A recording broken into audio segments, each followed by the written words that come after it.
So guys फेरि पनि good morning सबैजनालाई अनि वेलकम छ मेरो नयाँ ब्लगमा। आजको अहिले चाहिँ बिहानको 8 भइसक्यो अनि म चाहिँ अघि उठेर कामसँग गरिसकेर भर्खर ब्लग स्टार्ट गर्दैछु।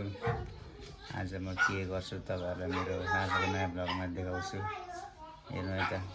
सो हामी चाहिँ यसो गाउँतिर डुल्न हिँडेको अहिले चिसो चिसो मौसममा देख्न सक्नुहुन्छ। आज चाहिँ एकदम हुस्से लागिरहेछ अनि हामी चट्ट पारेर डुल्न गइरहेछौँ। घरमा बस्दा बस्दा अल्छी लाग्यो अनि यसो गाउँतिर के कस्तो छ चलपल भनेर यस्तो डुल्न जाँदैछौँ। यहाँ देख्न सक्नुहुन्छ फुच्चे ट्याक्क लाएर।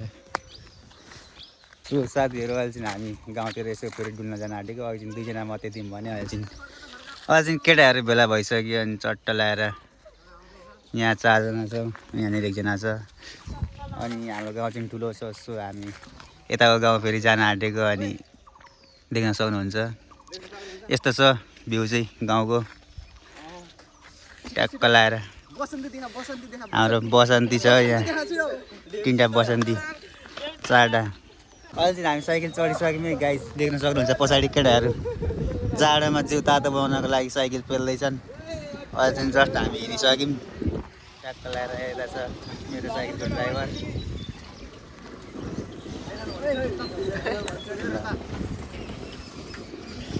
देख्न सक्नुहुन्छ चट्ट पारै गर्छौँ कोसँग भेट गर्छौँ तपाईँलाई देखाउँछु है म ब्लगमा हेर्छौँ होला। सो गाइस अहिले चाहिँ जस्ट म घर आइसकेँ गाउँ डुलेर पनि अनि देख्न सक्नुहुन्छ घरमा चाहिँ आज चिसो चिसो मौसम छ। आगो सागो तापिराख्नु भएको छ। यहाँ चाहिँ केटाकेटीहरू आज यिनीहरूको स्कुल छुट्टी छ अनि खेल्दैछन् मसँग जिस्किँदैछन्।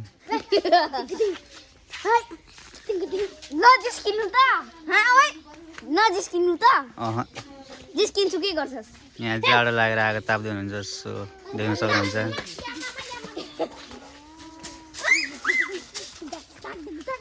सो साथीहरू अहिले चाहिँ दिउँसोको 12 बजिसक्यो र म खानासाना खाएर अब सुरुङातिर जाँदैछु।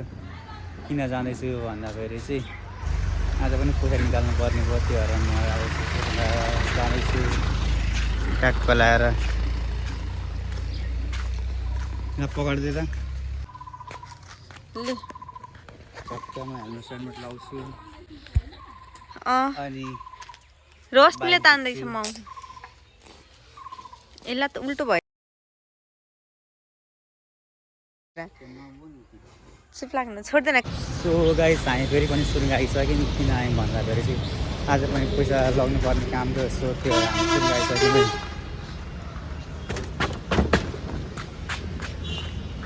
पैसा झिकेर लग्नु पर्ने थियो, त्यो भएर हामी फेरि पनि सुरुङ आइसक्यौँ। पैसा झिकेर लग्नु पर्ने हुन्छ घरतिर ट्याक्क लाएर।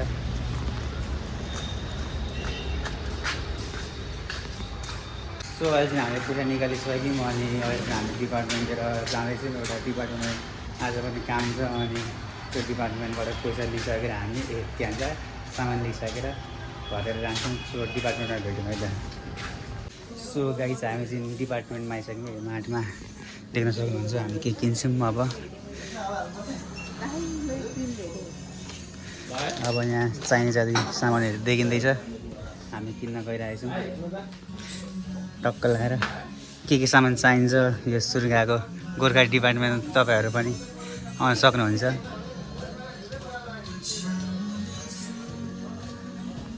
म चाहिँ नकिने पनि डुल्न भए पनि आउँछ है। नयाँ नयाँ सामानहरू आएको छ कि भनेर हेर्नु। किनभने म बेरोजगारी छु भन्ने।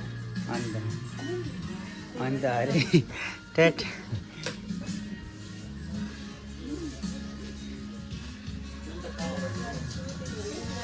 सो साथीहरू अहिले चाहिँ बेलुकाको 5 बजिसक्यो अनि अघि चाहिँ म पैसा लिन गएको थिएँ अनि पैसा सैसा पनि लिएर आएर अनि एकैछिन फोन चलाएर सुतेछु क्या। सुते भएछु अनि अहिले चाहिँ अघि नै उठेँ अनि अहिले चाहिँ बेलुकाको 5 बजेछ। देख्न सक्नुहुन्छ यहाँ मेरो कुकुर कस्तो मजाले सुतिरहेछ। यता हेर्दा हो कोको देख्न सक्नुहुन्छ। त्यसपछि आजको भ्लग चाहिँ यस्तै रहन्छ। अनि यता चाहिँ हाम्रो फुलबारी, सानो फुलबारी छ।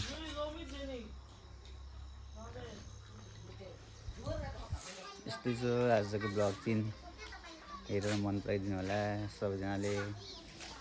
सो गाइस अहिले चाहिँ हामी चट्ट दुईजना यहाँ मस्त गफ हान्दै बसिरहेको छौँ अनि देख्न सक्नुहुन्छ आजको कन्टेन्ट यस्तै रहन्छ। यहाँ बाटोमा को हिँड्दैछ चट्ट हेर्दै बसिरहेको छौँ यहाँदेखि धेरै केटाकेटीहरू हिँडिरहेको छन्। ओ केटाकेटी हो कहाँ आएको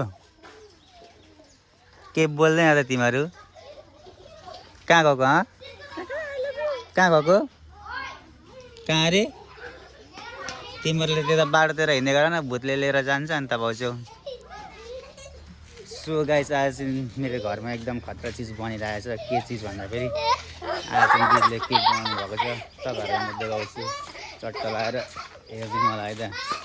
म जानेछु देखाउन केक र क्यान्डल बनाउनु भएको छ दिदीले। किन बनाएको भन्दाखेरि भोलि चाहिँ बहिनीको बर्थडे छ नि त।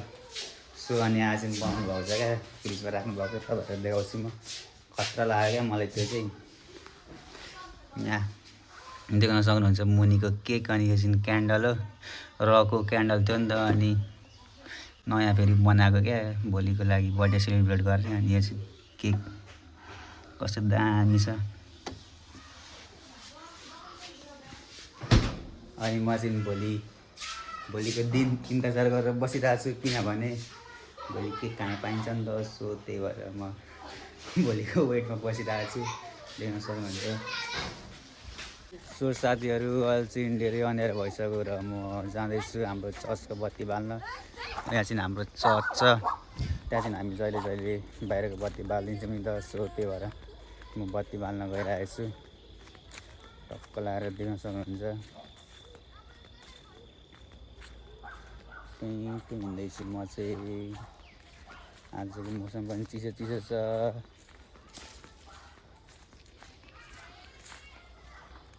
अनि यहाँ पछाडि पनि को आउँदैछ साइकलमा हाम्रो डन पो आइरहेको रहेछ त। कहाँ पुगिरहेको भन् त? अनि के तेरो बेलुका बेलुका उता जाने कारण चाहिँ के थियो? यही हो चर्च। हामी चाहिँ शनिबार यहाँ प्रार्थना गर्छौँ देख्न सक्नुहुन्छ। अब म यहाँ लाइट बालिदिन्छु अनि लाइट बालेको कस्तो देखिन्छ देख्न सक्नुहुन्छ है त। कता हो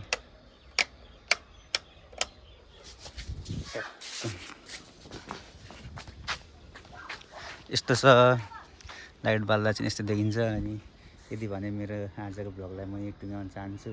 कस्तो लाग्छ कमेन्ट गरिदिनुहोस् त टक्क लगाएर।